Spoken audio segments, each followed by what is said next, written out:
Hello, ladies and gentlemen, and welcome to another edition of the Ultra Confusion Thursday Night Hangout. I, of course, am your host, Charlie, and I'm joined once again by the prolific cover himself, Zealeus. What's up? What's up? What's up? What's up? What's going on, bro? A lot of things, apparently. A lot of things. Well, there's been 7 days, approximately, since the last live stream between the both of us, so things tend to happen in approximately 1/4 of a month. Yes. So anyways, sorry, ladies and gentlemen, I'm going to have to make my Mountain Dew concoction as we talk. Do the stereotypical, I live in a basement thing, because we're currently in a basement, so the stereotype. They didn't need to know we're in the basement. Okay, would it be better if we were on the roof of We are in the Ultra Confusion office. Anyways. dungeon. All right, so here's the deal, ladies and gentlemen. To start it off, I have some very, very sad news. Sad news. Yes. I'm still alive, dude. Okay, some other sad news. Okay. Zealeus tragically passed away. He just doesn't know it yet. I've had times. Speaking of, well, anyways. So you remember that that little trailer that came out a while ago about a reboot of Silent Hill that's going to feature Norman Reedus as the main character. It's going to have Guillermo del Toro as the writer. It's going to have Kojima as well to ride. Lots of big people. Lots of lots of big names. Awesome. Big names. If only they had M. Night Shyamalan giving his assistance. Nope, no Shamalama Ding Dong. Damn it. Anyways, that is gone. Absolutely 100% buh-buh. You sure it's not like a ploy? Be like a stunt, and then like 6 months from now, be like, guess what, yos? It's ready to roll. No, well, I think one of the leading reasons why this deal basically fell through was, first of all, it's taking way too much time. The fortunate or unfortunate thing about having a Hollywood director writer is they have other obligations. He's a busy man. Indeed. And then, of course, you have a Hollywood caliber actor who's very, very busy on Walking Dead and Boondock Saints 3. Yes, they are making a third. Well, Kojima basically, it depends on the story you listen to. Either he asked to leave Konami or Konami booted his ass out the door. Could be a little bit of both. Now, of course, ironically, as a result of Kojima leaving, I know we brought this up before, but there's a story now that says the Japanese super name developers are now gone. That is a thing of the past, which I find very interesting. I mean, yes, you have Miyamoto, which is like basically Nintendo, and then you had Kojima, and now Kojima's gone. So sad day. You got Yoshi, who does Final Fantasy 14. What? He's important to me. Okay. That's what matters. Okay, well, there you go. Okay, so some other news. Sorry. I mean, there's more news in the week than that. Yes. Oh God, yes. Whoa! More news, people. More news. Okay, let's talk about something that that Zealeus has brought up many time, and so has Jesse, and basically everyone in the world. There's this wonderful console. Okay, wonderful might be too strong a word. There's this micro console that was kickstarted, and it did phenomenally well in the Kickstarter realm. It's a device called the Ouya. Yes, before you ask any questions, it is out. It has been out, and it probably won't be out for much longer. What? The fact of the matter is, the original strategy for the Ouya was that every single year they're going to release a new box, and they're going to give you the $99.99 price. That's rather interesting strategy. Well, basically, you update the box, and then but you can still have, it was going to cost you an arm and a leg, and you can increment if you want to. There's no reason to, unless you wanted to have slightly better graphics or slightly better whatever. But anyways, okay, so that kind of went out the window like a long time ago. Sorry. And it was replaced by this rumor that Ouya was going to try to go to they were going to create this platform that they were going to be able to put on different devices and because it has such a huge library. One problem is no platform in the right mind would allow a marketplace to be put on top of their marketplace. So I was like, that's interesting. Well, apparently Ouya was in talks with, I want to say it's a Chinese company, to basically integrate their platform into TVs and set-top boxes over there because they have this huge library of games. They keeps coming back to the huge library of games. So apparently that, in order for that to work in the long run, that Chinese company, which I can't remember off the top of my head, would have to basically purchase Ouya outright because they are so far in debt. I have a topic. Is there a number I could call? Tell us your topic and we will switch gears. You can type it in. Yeah. But anyways, the Ouya, it's going to... I think the fact of the matter is, I think the Ouya is that it's in the end of its run unless someone comes up with some money to purchase the Ouya because they are a pretty good amount. Now, it'll be interesting to see, especially, because like you own games, and we see what happens with the Ouya when it goes offline. You go offline with the Ouya, guess what? It stops basically giving you full access to the game and puts you in the demo mode, basically, of the game. And obviously, so it's connecting to some kind of DRM server out there. So what's going to happen to the Ouya magically? Because even if it doesn't happen immediately, someday the Ouya servers are going to shut down. Be it a year from now or 10 years from now, it's going to happen. So what's going to happen to these servers when they eventually shut down for the Ouya? Are they going to... what? Did they have some way of magically being like, well, you now have full access to the game that you bought and you could never play offline before, but now you'll have it. So that's my big thing, is what's going to happen to those games.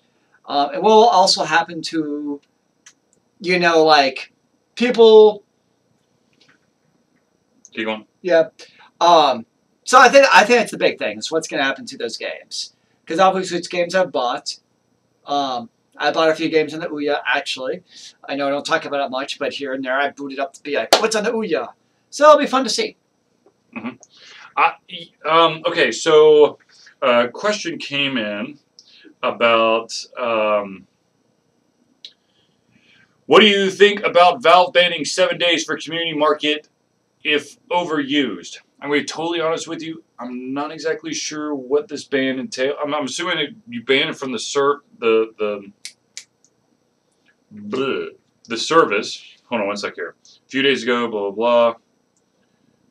I have not heard anything about it. Is it in relation to the whole kerfluffle with the Steamworks going to be paid? Well, what was paid is no longer paid Steamworks mods.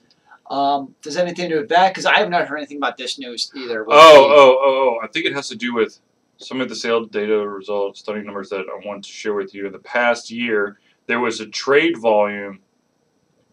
Is this for the cards? The collectible cards? Oh, yeah. This is the collectible cards thing, isn't it? I'm honestly in the total blank about this one. Okay, interesting. So, the market uses money that is already at Valve, but it's a gigantic tool to destroy Steam Wallet, making Steam Wallet more volatile, and maybe some people even cash up their Steam Wallet just to buy items from the Steam market. All in all, a genius idea with respect of large intrinsic motivation among Steam users to use the market. Wow, look at that. So what's the bottom line? I'm still confused. So apparently, if you're basically, I'm guessing you're probably selling, so you're gaining a lot of money through it. I've never really understood the trading card thing. For me personally, I just get the trading cards, and then if I've got a duplicate, I throw it. You know, I'm like, I put it into the thingy, into the sales thing, the auction house type deal, and then I go about my merry way, and then hopefully I make some money off it. But usually my sales through the trading thing are like at most 18 cents, and according to this, some of the stuff goes like a lot of money. And I stopped doing the Steam stuff right when actually this stuff was for sale. Is kind of when I stopped caring. So hold on, let's see if I could pull up one of these items that they're saying is vintage Timebreaker. Apparently, I missed out on my calling. I should have been collecting Steam items from when it first came out. Mm-hmm. Vintage Timebreaker is for Dota. It's a Dota 2 item, indeed. Steam Community Market listing for Elder Timebreaker. Are they selling like in-game items? Well, I know you can buy like hats and Either in-game or on Steam Community Market will not be tradable or marketable for 1 week after purchase. Yeah, that's what it is. So it's basically it's eBay all over again. That's what it is. They're doing eBay. So the when you use the Steam Marketplace, you have to have money in your Steam wallet. You can't purchase it straight off your credit card. You have to basically fund your wallet and then turn around and then use that money to purchase items. Which makes sense. So, I mean, we're talking about Evercrack from back in the day when they were like, when that stuff was rampant and then eBay had to shut that down. Because once again, when you spend real money, you get this title of ownership, and the fact of the matter is, for Dota 2 or whatever system is a service, and when that service goes away, that extreme amount of money that you paid becomes... Well, remember, that was the whole issue with Diablo 3's Gold Marketplace. Yep. Same thing, where that was a total just cluster where it didn't go well at all, and the community hated it, pretty much in world, at least in... I'm a total brain fart. That game that I just mentioned. My brain stopped working. The hack and slashing game. Diablo. Thank you. Yes, Diablo 3. I said it like 8 seconds ago. Yes. So yeah, from Diablo 3 with their not so well intentioned gold marketplace. Mm-hmm. But I don't do anything with trading with cards or anything on Steam. I play games through Steam still, but as far as the whole trading of cards and all that stuff, I'm just like, eh. Right, but we're talking about something further than just trading cards. You're actually trading in-game items. To be honest with you, I didn't even know that capability was there. But if it is, holy crap! Because you could seriously make a profit, especially with like a MOBA or any kind of online gaming. I would have to do more research about it to find out. Actually, let's pull up Steam right now. See what you can buy on Steam.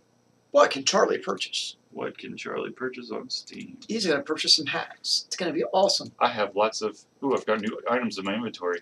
Yay! Hooray! Oh. Okay, so community market. We're going to do this for you. Okay, that's cards. That's just my... That's my history of selling. Popular item. You made a lot of money on there. Okay, let's see what we got here. You can buy an AK-47 for $6.30 for Counter-Strike. Okay, so you can sell items. How the hell do you do? Okay, so here, let's look at Dota real quick. Holy crap! Do the price. Filter right price. Do the highest. Nope. Other way. Woo! You can buy an auspicious manifold spear for $500, basically. A spear with 3 edges. It seems to reflect the light strangely. Dun dun dun. Yeah, it's an in-game item. I didn't know that was in place. That is spooky and impressive at the same time. I'm gonna have to research that some myself. Speaking of which, I need to download Heroes of the Storm. Sadly, Final Fantasy XIV is taking over my life. I know. But I still want to give it a whirl. At least do a match or two to see, like, okay, what's it all about?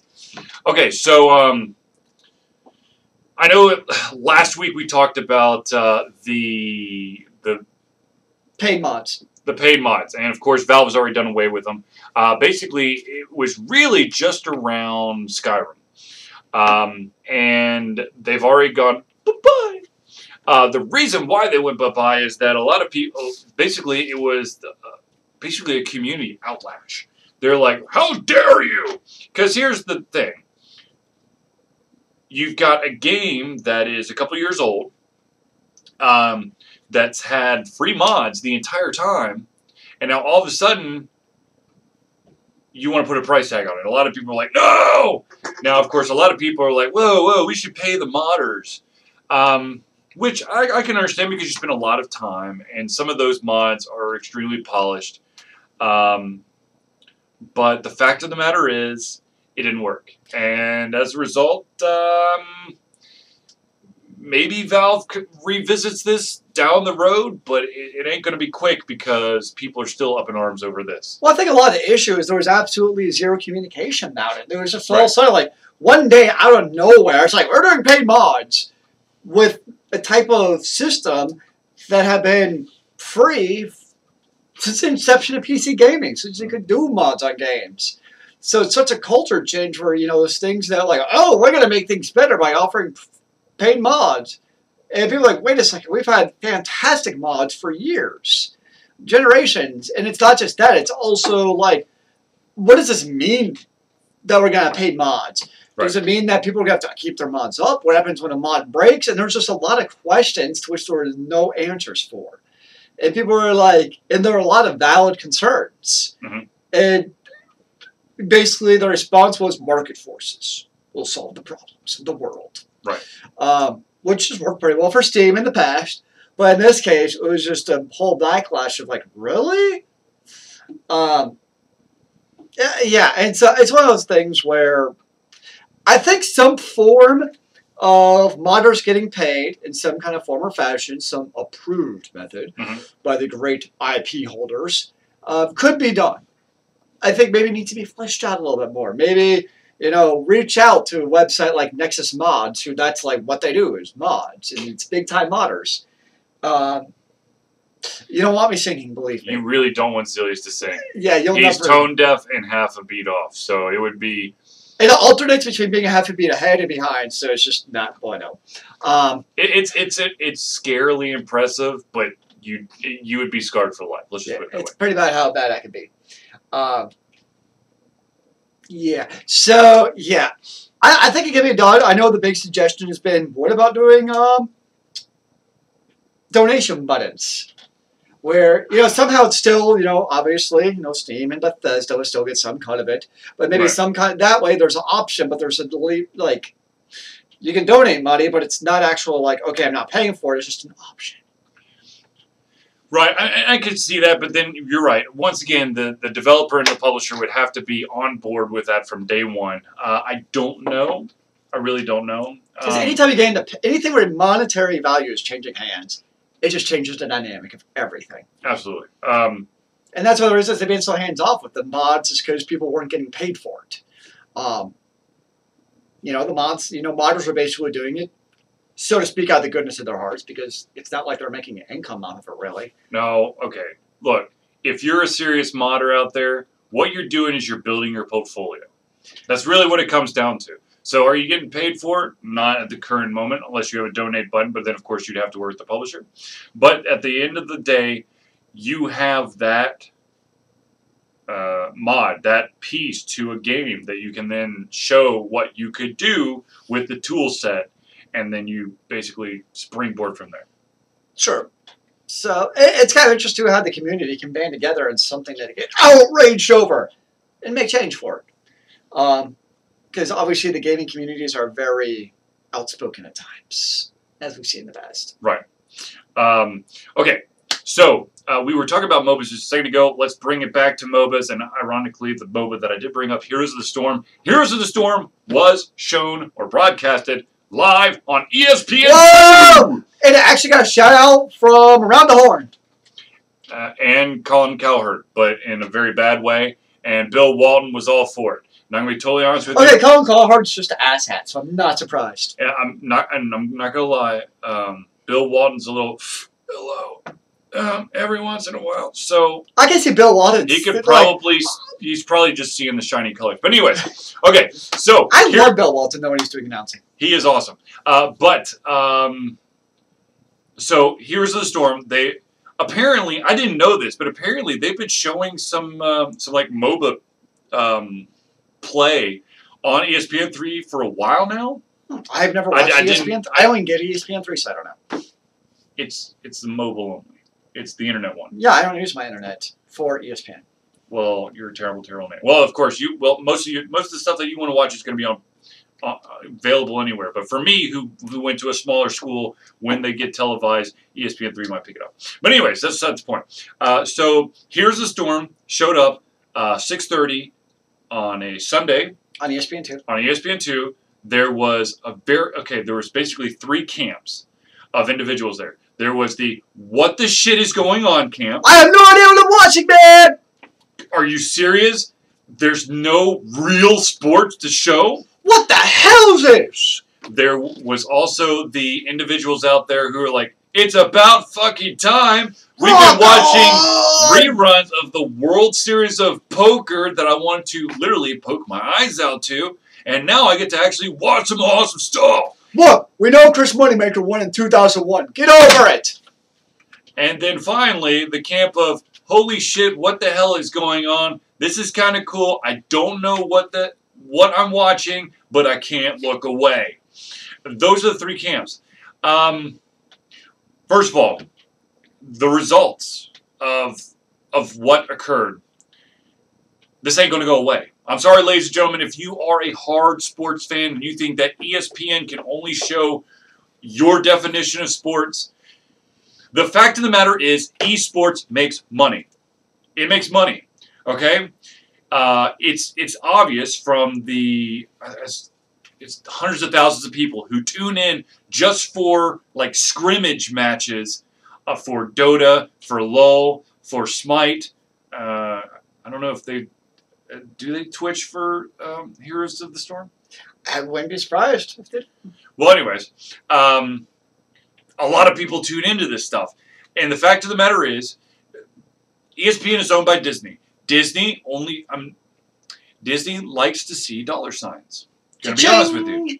They like dollar signs. That's why they keep throwing their movies back in the vault. As soon as their value depreciates, they throw them back in the vault and wait for the demand to come back up, and then they can charge full price for them again. That's how Disney movies work, ladies and gentlemen. So I apologize for those of you who are out there who are looking for The Incredibles, or what's the other one that's out of rotation right now? Fantasia. Fantasia, yeah, it might be out of rotation now. I thought that one was too for some reason. Yeah, I know that whatever. I've got a kid, so I'm listening more and more. Yeah. Black Cauldron needs being put on the Blu-ray. That's all I have to say. I know a lot of people are like, God, it's a terrible movie. You need to read the books. He disagrees. You need to read the books. I do it for homage to the books. Anyways. And yet you don't do the same for Harry Potter. Okay. If you kept to the source material, I would have no problem. But that's another story. Okay. Anyways, let's keep it to the ESPN2 thing, okay? So here's the fact of the matter. If you have a product that you can commercialize off of, which between matches, they can roll commercials, get people to buy spots, ESPN sees dollar signs. Yes, of course, they have to buy the right to broadcast whatever. But the fact of the matter is, League of Legends has been doing it forever overseas. So their price is probably going to be high. But Heroes of the Storm, Blizzard's probably like, well, hell, we'll give it a shot. Why not? You give us monies? Okay. I think there could be arguments either way for whether or not you can really consider, they call it esports, but really it's gaming a sport. But once they put the World Series of Poker on ESPN, that jumped the shark. Yep. Like once poker got on TV, you really can't make an argument that this isn't a sport. If they'd never shown stuff like that, like, okay, I can see your argument. But once poker got on there, no, sorry. You lost any right to be like, this shouldn't be on there once you put poker on there. Because poker is not a sport. I love poker. I enjoy playing it, but it's freaking not a sport. Now, okay, so I will fully admit that apparently, I didn't watch the broadcast Sunday, so I was probably crying myself to sleep because the Hawks lost. That's pretty sad. Anyways, from my understanding, the one thing that ESPN2 could have done a little bit better, first of all, if you've ever watched an esports broadcast, you know the commentators are batshit nuts. That's the best part. The fact of the matter is, to the regular person, that's a little too intense for some people. They're like, calm down, dude, calm down. But here's the problem, though. I don't want That's what makes it fun and interesting. I know. I don't want them to also dumb it down at the same time and become just another boring, hi, I'm a baseball analyst. I'm just going to talk about random shit that has nothing to do with the sport for hours on end. And I hope you're entertained by my continuing monologue that has nothing to do with anything at all, because that's what I do as a baseball commentator. I talk about absolutely nothing. Oh, like a baseball is pitched. Hey, how are you doing today? The weather's beautiful. I don't want that shit on my esports. Well, okay, first of all, esports game, if played right, is a shit ton more fast-paced than a baseball game. Which, by the way, if you didn't hear about it, I know this is not really video gaming, but there was that baseball game that was played yesterday between the Orioles and the White Sox to an empty stadium. And the commentator got really bored, so he was doing his best impression of a golf announcer. And he's like, and he swings, and he hits the ball, and it hits the wall. Ladies and gentlemen, he might just be on his way to getting a green coat. Like, wow, okay, you're bored as shit. The fact of the matter is, yes, the esports commentators they're very intense. They want to basically catch you in that emotional wave to lock you up. Another issue that some people had was that, to be honest with you, I think that Smite does a very good job of this. While watching it live, they have, not only do they have the action, but they also have a map to show, like, location. Yeah. Apparently there was not a location map. So it was just like, it was a little bit intense for people because they kept like, oh, look at this battle. Oh, look at this battle. Oh my God, look at this. And they're like, where are we? I can see that being annoying. So that was a pitfall. But the thing is, this is the first time they've done this. You know what this would be perfect for? Is, I don't know what the right term would be. They're like online integration. So like you're watching through your TV and the big screen, seeing all the action, but have something extra cool stuff that if I pull up the ESPN3 portal or something, I see extra cool stats and maps and all kinds of fun widgety stuff on like a laptop or tablet or phone or something. So what you're looking for is what March Madness did. They had the main broadcast, and then on another channel they had the Duke Blue Devils broadcast, and on another channel they had the whoever the hell Duke played. Kentucky? I don't remember. Fucking remember. But anyway, this would be the perfect platform to really embrace that style of doing stuff with. Right. Yeah. I mean, yes, but at the same time, no. You need to capture the audience first, and then you can append extra stuff. But I worry, though, if you kind of take away from some of that spirit of what makes MOBA announcing fun and entertaining, you might actually turn off the gamers who actually care about the sport in the first place. Right. So maybe they need to have two channels. One for the intense esporter, and the other one for, okay, can someone tranquilize these guys and calm them down? Because I would really like to know what the hell's going on, but you guys are screaming at me 24/7. It's just freaking me out. Yell more! Okay. I'm trying to remember. Who are the two announcers? I like the British guy. Gandhi. I think his name is Gandhi. Wasn't it Gandhi? Dude, Gandhi's Indian. I don't think there's an Indian guy there. Sorry, that was a terrible joke.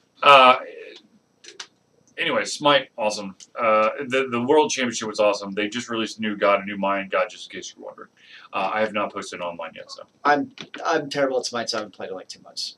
I haven't played it in a while either because we're trying to catch up on all these games on this whiteboard that you can't see. So many games, not enough time. So many games, not enough time. I beat that one. That one's gone. Yeah, okay. Yeah, I've got some work to do. Don't we all? Yes. I don't know if I made mention of this or not, but I know I did on the website. A fellow, I guess, reviewer in arms, that actually was on a panel with a couple of the guys from this company, 2-Dash, has decided to close their doors after a 2-year run, which to me, that would have been a shit ton of time ago if All Too Confusion had closed its door after a 2-year run. I'm not saying there's anything wrong with it. everyone has a different situation. From my understanding, 2-Dash was actually paying their writers with money. It also sounds like, I don't know the guy who made it. I don't know the lead guy's name. Chris Jensen. Thank you. It sounds like Chris, though, like this, it was his job. Yes, it was. Like, it's not like he had something else to bring in the bill, so if he ran out of money after the 2 years, it's like, well, shit. Well, okay, so he basically does the exact same thing as I do to some extent, except I'm not really good at PR. But you also have a day job. Right, I think he did too. Oh, it seemed like he did. I got the impression he didn't have a day job. I don't know. I don't know. That was just the impression I got. I don't know either way. Well, anyways, so 2-Dash is gone. Well, they're going to close down the site. I'm not exactly sure when they're going to close down the site. I know that they're basically done writing. They'll keep their YouTube channel up for the Random Oddity, but as a group, they have decided to move on to other stuff. So to anyone who's working with 2-Dash, we wish the best for you. Indeed. And only wish you the best of luck in future endeavors. Now, that being said, Alter Confusion has definitely gone through those bumps. And I'm not, once again, I feel like every single time I'm like, Alter Confusion has gone through this as well. I feel like some people are going to be interpreting this as, man, 2-Dash, gave up too easy, or my God, they're retarded. They're not. Everyone has a unique situation. I don't know 2-Dash's situation. All I know is Alter Confusion's situation. I can tell you this. I have shut down the comic a while ago, and then I brought it back, and then I shut it down again a while ago. We used to do an audio podcast, a long audio podcast, then a short audio podcast. Then we did some video casts, and then that kind of moved around. The fact of the matter is, if Alter Confusion is going to have something, it's probably going to come through me. And I understand the pains of trying to run everything, and on top of, well, for me at least, having a 9-to-5 job, wife, kid, the American dream, almost kids, yeah. So I understand you have to be fully passionate about it, and the one difference between 2-Dash and Alter Confusion is that they put themselves in a position where they were paying their writers. We don't have any writers. It's basically me and Zealeus. So I get paid in food. Yes. So that, I understand. I understand. There was one more story I wanted to bring up real quick. Hold on one second here. Let me see if I can pull it up here. What was it? I'm trying to think of what else there was. I feel like there was one more. Because the two I thought were interesting were the mods and the Ouya. Yep. Those were the two I was like, I'm sure there's something else, but it's hard to keep track some weeks. Indeed. So what games have you been playing, yo? I just finished playing the Carnal House. I'm guessing it's Carnal House. It is CHARNEL House trilogy. And that was an interesting, it was not an interesting experience, it's a great experience. It's kind of a short game.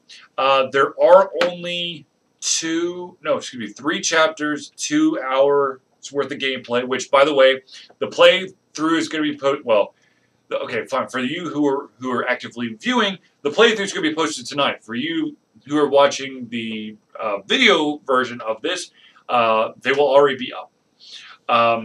It's a very interesting game. You're being put in the shoes of a girl named Alex. Some crazy stuff has happened to her recently, and she's decided that she's going to take this trip to go see her friend Kat, and she's going to do it by train to go to this place called Arger Peak. And it's old school looking graphics. It looks like the best analogy I have is like maybe mid-90s. That is old school. Maybe. I'm going to show Zealeus a picture real quick here, so just stay with me, ladies and gentlemen. All right, come on. There it is. Reminds me of Maniac Mansion. Yeah, with a little bit better graphics. Yeah. But anyways, it grabbed me at the beginning and kept hold of me until the end. And of course, there's going to be a sequel to it, which I must have now. So how long was this game to play through about for you? 2 hours. So the episodic continues. Yeah, the episode continues. It just feels, the one thing that did feel a little bit weird was that it was broken into 3 chapters. Every single time that you finished a chapter, you were brought back to the main menu, and then you selected the next book. Now, technically, from my, well, no, you really need to play 1, 2, and then 3. You have to play 1, because that's before you're on the train, and the 2 and 3 are on the train. That's all the information I'm going to give you. You need to play it. But I will tell you this, that's some crazy stuff. And Zealeus, if you're interested, I have an extra key. See, when I think of trains, I think of the train stage on GoldenEye. No. And it's not Ready to Ride either. Ticket to Ride? Ticket to Ride, that's what I meant. Ticket to Ride. I knew that sounded wrong. I was like, is there a new train game I don't know about? Ticket to Ride, it's an awesome game. It's on basically every single platform, and it's all in it. I know it's going to shock a lot of people, but that is actually a board game. It's meant to be played as a board game. No, it works as on those too. But it's one of those games you're playing with your friends, IRL, in real life. It's a good game. Oh, why did you do? What? Why did you have to explain the acronym? In case people don't know what IRL stands for. My grandmother could be watching. I don't know. Hey, Grandma. Actually, I'm pretty sure she doesn't know how to turn anything on besides like a microwave. Plugs into a wall. That's okay. I love her anyway. What are these buttons for? Okay, so fact of the matter is, you need to check out Carnal House Trilogy. I also completed. But is it really a trilogy yet? Yeah, there's 4 chapters. There's 4 chapters in the game. That's not a trilogy. That's like a quadrilogy. I'm sorry, 3. I'm sorry, 3 books, 3 chapters in the game. That's like a book, not a trilogy. Oh my God. Should I stop? Yeah, sure. Why not? I don't care. Now you got me all riled up. Just trying to help. Thank you. Thank you. It's like Arlo. Yeah. That stupid dog. Damn, where's it going to go? Oh, anyways. Okay, so there is going to be a next piece to the Carnal House trilogy, which of course is by the company Alcave that made, oh my God, I just blanked out, Alice and Richard, which is also an amazing game that you need to check out. Both of these games are very emotionally engaging. No, well, yeah, I mean, you feel for the players, but it's like heavy, you know. Mm-hmm. There's drama, there's plot turns, there's just, oh God, the writer of anything from Owl Cave, I don't know if it's just one or maybe there's multiple writers out there, but it's some really intense stuff. Now, of course, the graphics for either of those games are not going to blow you away, but the fact of the matter is, it's all about the story. You're playing for the storyline, not Absolutely. the graphics or killing people or RPG stats or grinding. Right. They're both point-click adventures. Okay. So, well, definitely check it out. Another game that I played, I can't remember if I said that I completed this or not, but Dead Synchronicity, yep. Tomorrow is Today. I do recall that. I did complete that. The entire playthrough is up. The funny thing is that apparently the videos did not load in sequential order on YouTube. So if you follow us on Facebook, which of course, if you can go to Facebook right now and type in Altered Confusion, and you can like us on the Facebook, and you too can learn about all the crazy stuff that we do.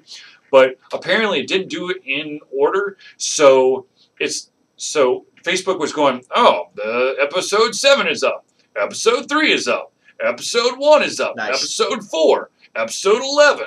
I'm like, this is really weird. The other thing was that it wasn't, you know, there was like a huge time gap between them.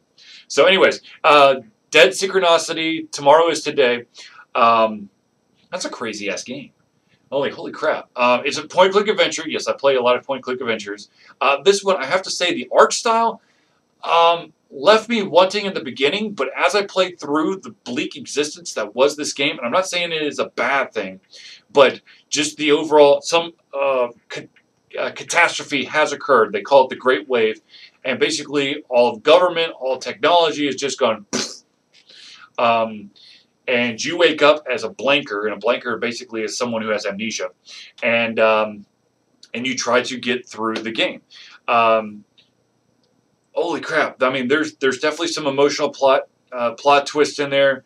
One of the big things I love about games is if you are going to voice characters, have them voiced all the time. I can't tell you how many RPGs or hell point-click adventures I've played where you have like scripted scenes, but there seems to be like random speech thrown in there where sometimes outside the scripted scene they talk, and other times it's silent, which unfortunately is the case with Pillars of Eternity. They fall underneath that. Personally, and I like the thing I really like about Dead Synchronicity, Tomorrow is Today. I'm saying the entire title because there's going to be a sequel. I'm hoping, because you cannot leave the story like that. Holy crap! I will hunt you down. Was it Tomorrow is Yesterday? No. I can't even tell you. It's a hell of a plot. It's a hell of a twist right at the end. You're like, you son of a bitch. Okay. Because it's like twist credits. It's one of those. Yes. It's like the end of seasons. Yeah. But anyways, the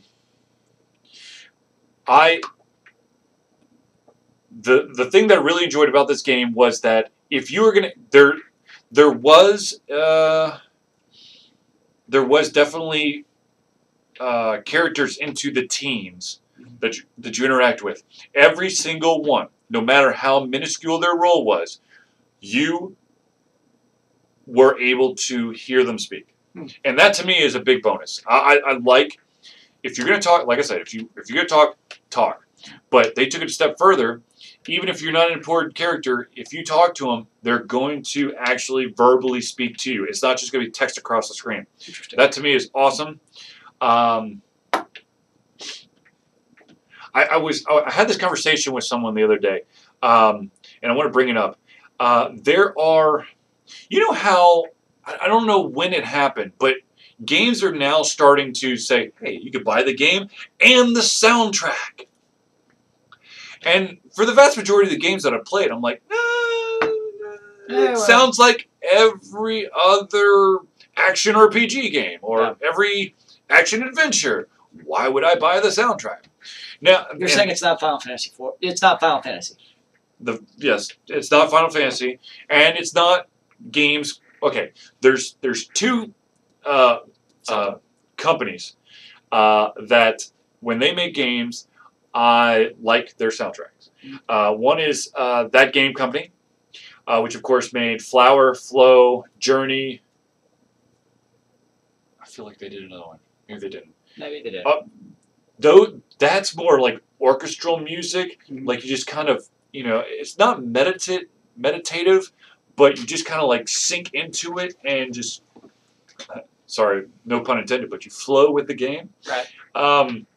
The other company is Supergiant Games. Supergiant Games, of course, made Bastion, and they made Transistor. And holy crap, well, actually, I've bought the Transistor album twice. I somehow, like, The Wonderful World of Apple in the fucking Cloud. Where the cloud. Where it loses the solution to all of our problems. It loses half my crap in 1 second, and in the other second, it duplicates like the vast majority of my stuff. So for some reason, do you use iTunes? Yeah, I use iTunes. That's your problem. What? iTunes is evil, man. I have to. How else am I going to put music on my phone? Amazon. On my iPhone. You don't need to use iTunes to put music on your phone. Well, my entire library is through iTunes, so. I don't have to tell you, bro. Yeah. You could. No. You could walk around with a Walkman and like act like put it in an iPhone case so it looks like you're carrying an iPhone. Wait, cool. Let me go find my Zune. See, now we're on to something. I like the creative thing. I saw my old creative Discman, the 80 gig one from like a decade ago, probably. Did you get one like the one that I had? It was the creative. I don't remember what it is called now. Creative something. I think it was. Yeah. That was a great machine. I don't know where mine went. My hard drive died on it. I was very sad. Sad day. Okay. Anyways, for me personally, soundtracks in games, it's hit or miss, and I think it's more miss than hit. And I think it's funny that that so many games like, oh, you can buy the soundtrack with this game, and I can understand. You know, it's an added bonus and it's probably a discounted price. But the vast majority of games, I don't care. And sometimes I can't stand. Like for instance, I'm playing Final Fantasy 14 again. They have this new land called the Golden Saucer. It's basically like a big old carnival. It's not new, dude. It was in Final Fantasy 7. Okay, yes, it was taken from Final Fantasy 7. You're right. They ripped off Final Fantasy 7. You're right. Yes, they did. Okay, continue. You valid point. We're the lawyers, damn it. Their own company ripped them off. Do they know this? I don't know. But I can't sing. It's carnival music, but it's like the same tiny loop of carnival music. And I just want to drive like a drill bit through my forehead. And like all the other music in Final Fantasy 14, I'm fine with. Like I can deal with it. But you get to the Golden Saucer with this damn carnival music, and I'm like, no, I can't handle this. I can't handle this music. And it gets muted. I'm like, this is the only spot in really any MMO where I've had to be like, this is being muted now. Speaking of MMOs, apparently Guild Wars 2 had a recent release or something. I don't know. I still see stuff come through from Guild Wars 2 from ArenaNet, and I've tried every once in a while to dive back into Guild Wars 2, and it just doesn't grab me. I don't know. It's nothing bad about it. It's not like I can pinpoint something and be like, this is why the game doesn't grab my attention. It just, I don't know, doesn't draw me in. I got to my level 80 with my thief, and after that I'm like, man, I'm bored. I don't know.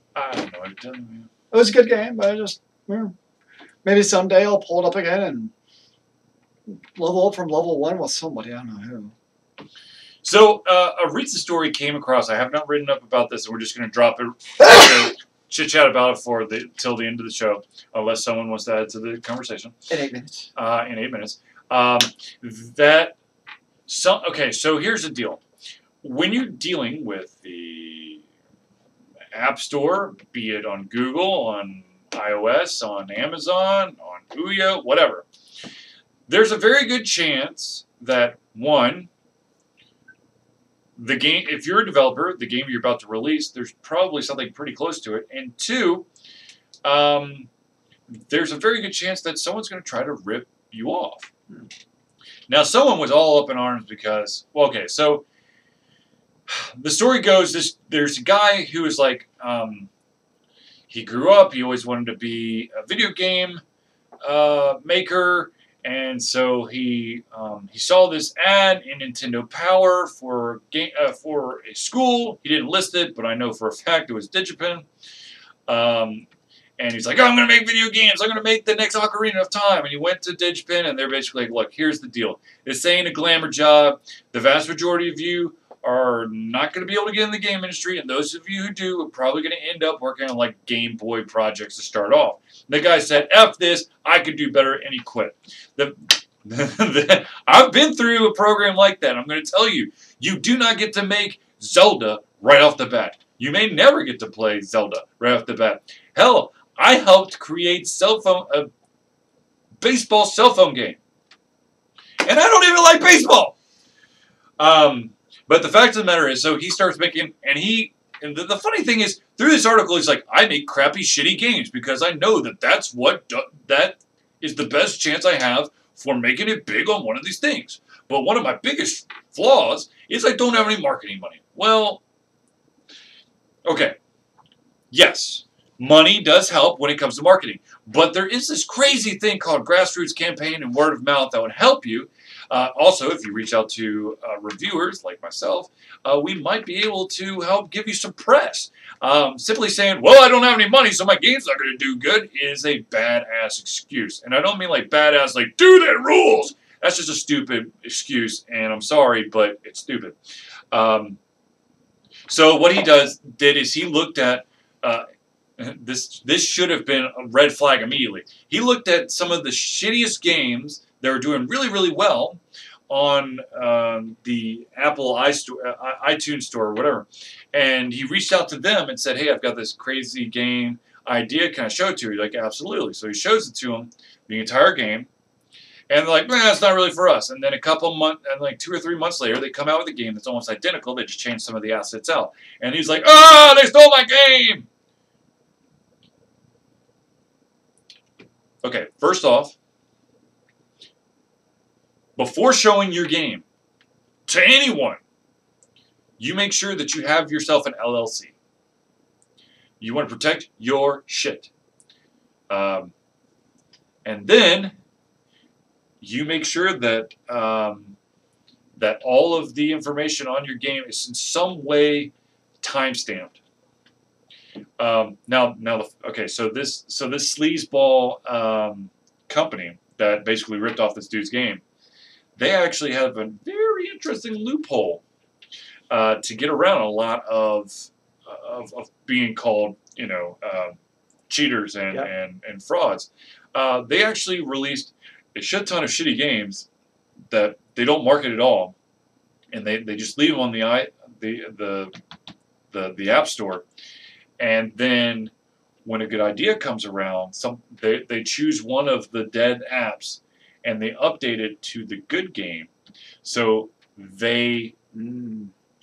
so technically they made it to market faster than the other person. That is some sneaky shit, yeah. Yeah. That's some sleaziness. Like, that's grade A sleazeball marketing and game development right there. Yeah. The fact of the matter is, yes. Is it better to have a publisher? Absolutely, because first of all, when you have a publisher, they will do the marketing because they want to turn to profit. Of course, then you have to do profit share, which of course breaks down something like this: the iTunes store will take 30%. The publishers will take 80 of that 70%. You get 20 of that 70%. Which, if I do my calculations real quick, let's say it's $1 game. So iTunes takes 30 cents for every single purchase, and so you have 70 left over. Oh man, I know this. How much does the publisher get then? It takes 80% of 70. So it's 8 times 6. 56. 56. So basically they get 14 cents per game. Okay, so the developer gets 14 cents. Yes. Okay, so you get 14 cents per game. So the fact of the matter is, publishers definitely could help increase your chance of being spotted, but at the same time, there is a financial loss as a result. I would say so. Look, when you're dealing with oversaturated marketplaces, like the iTunes Store or Google Play or Amazon, the fact of the matter is everyone just wants to make their money. And the platform holders don't give a shit if your game was the original one and someone made a clone of your game and the clone took off and made a shit ton of money. Because they're going to be turning a profit. So, okay. Yes, I know that a while back they did try to clean the clones away, and I know that they are okay. I mean, they sometimes try to do a little bit of cleaning house, but the fact of the matter is they're doing it because someone made a big enough stink that has enough of a voice. If you don't have a big enough voice, they ain't going to listen to you. They just don't care. And it's just like the Ouya. One of the biggest pitfalls for the Ouya, and I can say this as a reviewer, as a press, is that emailing that company is like throwing an email down a dark, dark, deep, deep hole. That when they first, basically after their Kickstarter, when they went to try to mass produce this, you couldn't get a hold of them. You couldn't talk to them online. You couldn't email them. There was no other point of contact. And ironically, the original point of contact either got fired or left the company. And then I was like, oh shit, they're in the hello Clash of the Bro. But the funny thing was, I think it was like a year and a half, maybe 2 years. Finally, Triple PR, the third-party PR company, came out and said, hey, you like the Ouya? We love the Ouya. Play this game. But apparently, because of this this debt crisis that they're going through, where they have to sell the company. Someone's got to buy the company. Neither Ouya or Triple PR is targeting anyone. But the terrible thing is, if you do not have a big voice, especially when it comes to Ouya, when you release your game or you're trying to promote it, try to get in touch with the promoters, vast majority of the time, no one's going to talk to you. And it's sad. I mean, it really is. It's terrible. It's terrible. Yeah. So, do I have any closing thoughts? For those of you out there who saw the interview we did with Bloober Team, and then of course the game preview of Brawl, their latest game for the PlayStation Network on the PlayStation 4, it is now officially out, I believe, on every single region. Woo! I know that I think it was Asia and Europe got it first. The North American one had a little bit of hiccup, but they fixed it. It is now out. Right on. So if you have a PlayStation 4, definitely check it out. I don't know if there's a demo mode, but if there is, you definitely need to check it out. If not, I think it's still priced at $14.99. I had a lot of fun. If you have a lot of friends who like to play games on the same TV, which I think is freaking phenomenal, I love that. And of course, you have enough controllers, then get this game. Indeed. That's, it's good stuff.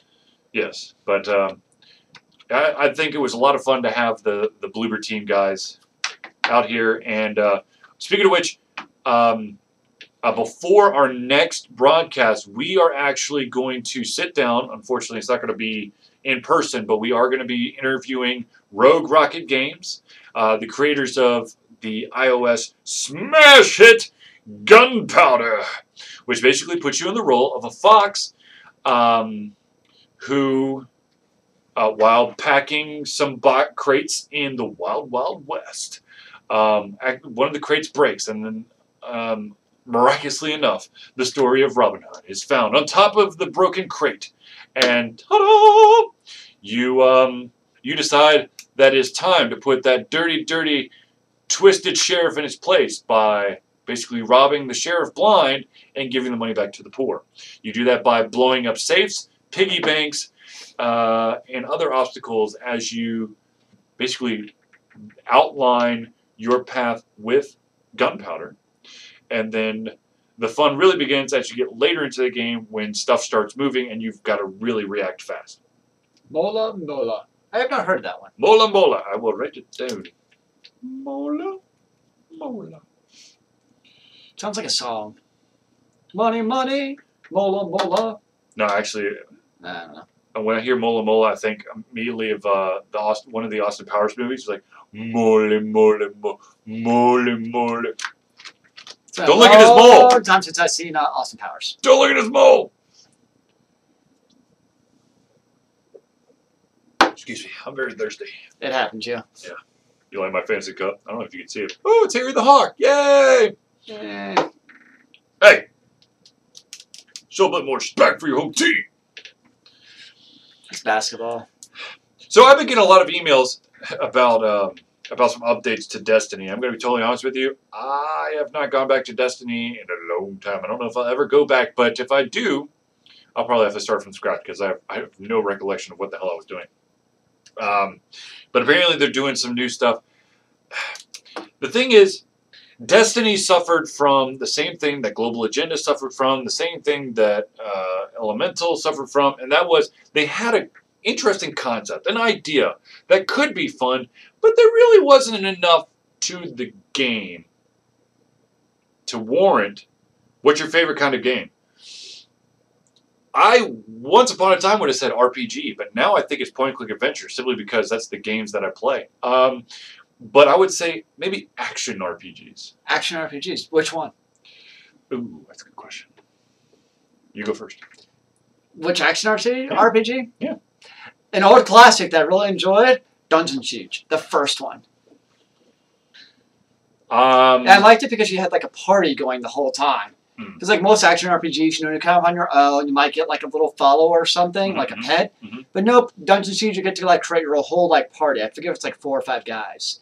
And that was a fun classic one I liked. That was actually, I think, made by Microsoft or one of their subsidiaries. Yeah. Yeah. It's was it Microsoft Games? I think so. But that was a fun game. That was an enjoyable old school Dungeon Siege. I think they're up to like Dungeon Siege 4 or 5 now. There was the first one's still the best. There was a game that was kind of a clone of that. It was called Divine Divinity. That wasn't bad at all. God, I'm trying to think. Action RPG.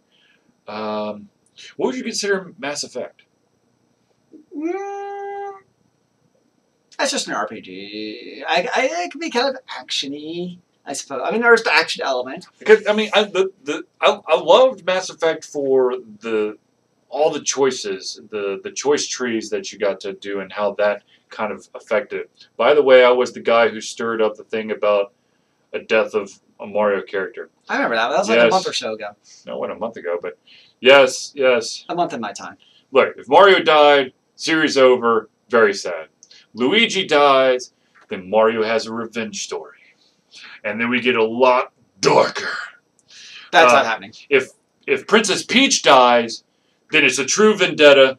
Mario and Luigi both somehow have guns. We're talking third-person shooter. Sounds like Bad Boys. But they're plumbers, not policemen. Well, look how far it's made them get so far as just being plumbers. What would happen if Toad died? Nobody would care. There'd be a eulogy for him, and he'd get over it. See, now you've got us right back on track with the death of a Mario character. How about Yoshi? Get another Yoshi. They're popping out. See, there'd be like an outcry from like the fan base over Yoshi. I think Yoshi's probably like the one character people don't want to die. How about the Koopa Kids? Where did the Koopa Kids go? Like, they were there, like, 1 minute. Were they just added into the game? Okay, so they're just fodder. Super Mario Brothers 3? They're just there. They're just and I think they were also in the cartoon, which I guess shows my age. Old man. Yeah, whatever, man. But yeah, I think to go back to your original question, what's my favorite kind of game? I like stuff with an RPG element to it, where I like games where I can kind of craft the character in my mind, create a backstory for them, which allows me to basically, I guess, dive further into the character, and then go from there. For me, it's become MMOs. Basically, since the original World of Warcraft back in vanilla, and then Rift, and now Final Fantasy XIV for a second time. Is Rift still up? Yeah, it's free to play. I haven't played since it became free to play. But yeah, it still exists. By Tryon Worlds. Speaking of free to play, EOS keeps calling me. I mean, not calling me, but emailing you. Come play for a free weekend. Play Elder Scrolls Online. No, it's free to play now. Is it totally free to play?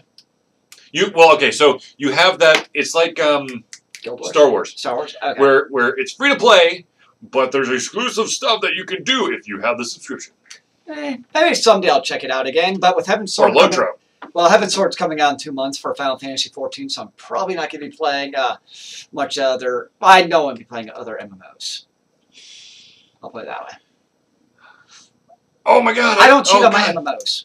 I need to play some Defiance. Because the expansion. Because they had the expansion come out. Damn it! I knew I forgot something. Let me put asterisks. Alcatraz. Fan of old school fops.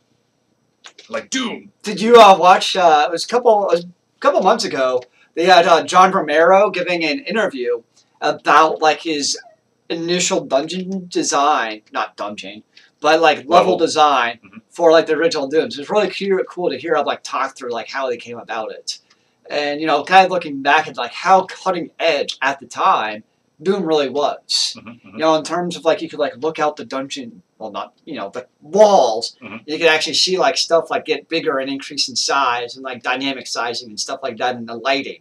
I mean, that whole like dynamic lighting thing was like innovative at the day. Oh, absolutely. And just like things like that to like basically scare the shit out of people was like new and awesome. And looking back, I was like, holy crap, I never thought of it that way. But that's part of what made Doom so awesome. So yes, Doom was definitely very much a classic of the FPS genre, really, of getting people into it. You know, another genre that I kind of like was it's kind of survival horror, but it's not like Resident Evil survival horror where it's just like waves upon waves upon waves of zombies. Where it's more of like the jump scare, right? There's shit going on, but you're not constantly under siege. I'm talking Dead Space 1, Dead Space 2, Condemned 1, not 2. Condemned 2, bye-bye. I hated that game. Alan Wake. Oh, god damn it. Now I brought up Alan Wake. I can't say I've ever played a survival horror series game. Black Ops 3. Okay. My problem is Black Ops is attached to these 3 words. Call of Duty. And a long time ago, I hung up my desire or want to play Call of Duty because they're one of those companies that are trying to push the single player out and put more multiplayer in. And the fact of the matter is, to me, it felt like it was the same game. So I'm sure Black Ops 3 looks like badass, but I've avoided Call of Duty for a bit. At this point, my computer probably needs to upgrade to actually play modern FPSs with high resolution. Yeah. Mine's getting a bit long in the tooth for a graphics card. Okay, so I brought up Alan Wake, and I'm going to say this real quick. Alan Wake 2 prototype video. Oh, God, why was that not made? I loved Alan Wake. I needed more Alan Wake. And it turns out that almost immediately after Alan Wake was done and it showed that it was a success, they showed a prototype for Alan Wake 2, which was going to be on the new generation console, and then Microsoft passed on it. Now, the rumor is that there is this grassroots movement to try to bring Alan Wake 2 back into the light, and if that's the case, there's a very good chance that it might land on another console or on multiple consoles.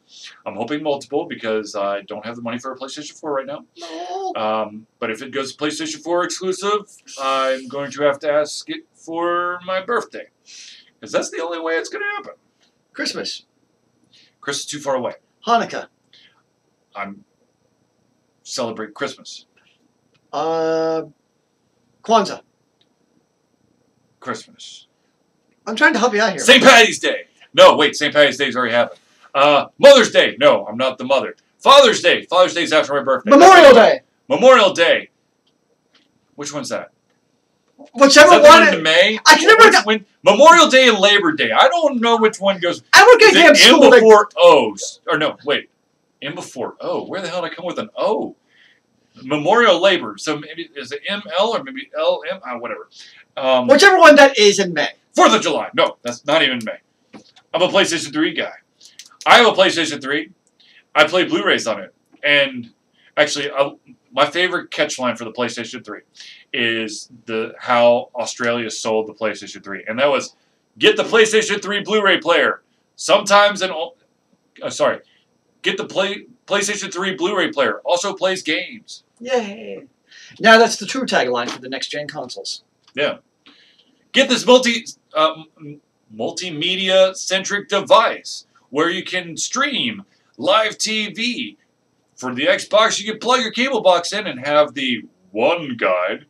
You can also do Netflix and other video apps. Oh, by the way, there is a game library. It's not very big, but there's one there. It's growing. It's growing. Slowly. It's growing. Yeah. It'll get there. It took some of the other consoles a little while to grow, too. The PC took a long time to grow. Look how far that's come. Yes. Yes. Steam started out as the orange box. Steam. Okay. So there are other digital distribution systems other than Steam. But oh, I know.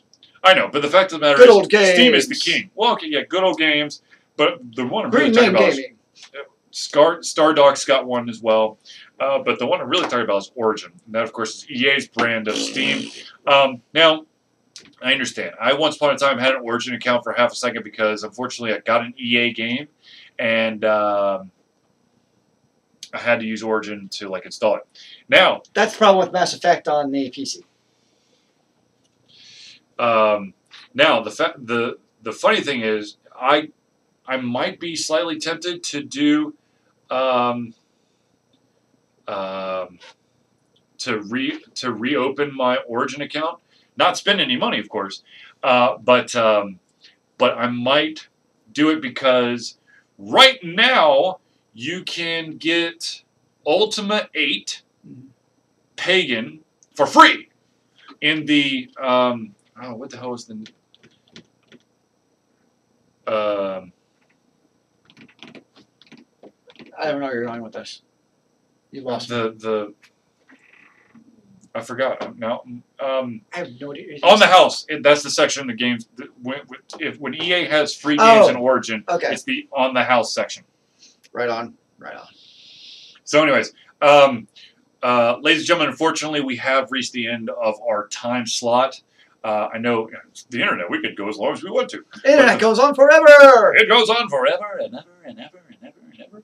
And I would break into song, but we already promised that we wouldn't sing on this episode, so we're not going to sing. I was the only one who actually promised. Well, okay, there's a song that I could sing, but it would go on forever. Oh. So I'm going to refrain. Can I 9 bottles of beer on the wall? No. No, I'm not even going to start because once I start, I can't stop. Okay? It's from a kid's show, which really dates me, but that's okay. But anyways. Well, you do have kids. So, this was like, whatever. Anyways, if you are interested in following us on Twitter, we're Altered Confusio, not Confusion, because Altered Confusion is too awesome and epic. They had to remove an N so it wouldn't blow your mind. That and it's too long. We're on Facebook, Altered Confusion. Of course, you can go to alteredconfusion.com. You can hit us up if you have any comments. If you have any questions, comments, concerns, or criticisms for us, just hit us up that way. If you want to check us out if you want to follow us on Steam, I am Altered Confusion. If you want to follow me on Xbox One, I'm Altered Confusion. I think you got to remove all the vowels. Just go to alteredconfusion.com. Go to About Us. My name's Charlie. That's Zealeus, and you can find out the information. But unfortunately, Barney and Friend theme. No, it's not the Barney's and Friend theme. It's Lamb Chop's theme. I love you. No, shush. We're one big happy family. You promised you wouldn't sing. Sorry, you made me do it. No, it's the Lamb Chop's closing credit song. The song that never ends. Okay. But anyways, but I would like to thank all the viewers out there who watched us live and all of those who are going to watch this recording for tuning in. We will be back sooner than Thursday because we're going to be doing an interview with Rogue Rocket Games. But until then, thank you for tuning in. Check us out on, of course, Twitter, Facebook, and, of course, our website. Oh, and YouTube. Duh, YouTube. Go to YouTube, Altered Confusion. We do playthroughs, quick peeks. You can find all of these videos, some of my crazy-ass something slightly different, and much, much more. So until next time, thank you for tuning in. Remember, kids, keep on gaming in the free world. Amen to that, brother.